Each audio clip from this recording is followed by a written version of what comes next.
our objective was actually to look at India's poorest district by first identifying.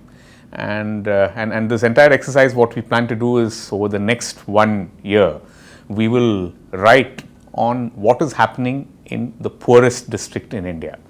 Now, the challenge there was to identify such a district, to narrow down to that district which we considered to be the poorest. 2004-2005 data, there were about 6 districts which had poverty levels of over 80%. They included the Dangs in Gujarat, you had Dantewada in Chhattisgarh, Dantewada and Bastar in Chhattisgarh, Lohardaga in Jharkhand, Chitrakoot in Uttar Pradesh, and you had Nabrangpur in Orissa.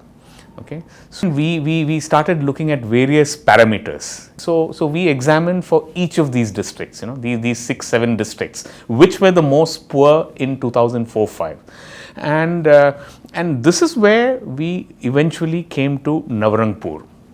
In 2004-2005, in that study, it showed that the Dangs, which is a tribal district of Gujarat, was the poorest. But what we found was like for example, if you look at the number of homes, or the percentage of homes in the Dangs, it was as high as 61.5%. So maybe this would have been a development of the last 10 years. Whereas on the other hand, here we had Nabrangpur, where just 12.6% of households actually have electricity for lighting their homes. Otherwise, they depend entirely on kerosene lamps. The LPG connections. In Nabrangpur, just 3.4% of households had LPG connections, whereas this is around 9.1% in Dantewada, which is and about 5% in Dangs. Same thing, banking access, which is whatever part of financial inclusion. In Nabrangpur, just 24% of homes have, they avail of banking facilities, whereas this proportion was about 46% in the Dangs, it was about 32% in Dantewada, which is also a Naxal affected district, and in places like, for example, Bastar, it was about 58%.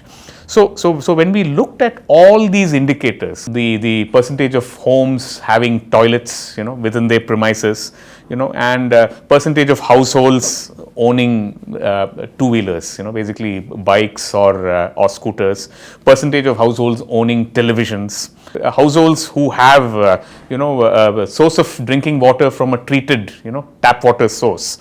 So and plus literacy levels. So taking all these, so we examined for each of these districts. Out of these 11 indicators, in at least 7 indicators, Nabrangpur was more than any other district. Based on that, we have sort of narrowed down to Nabrangpur, which we have identified as District 0.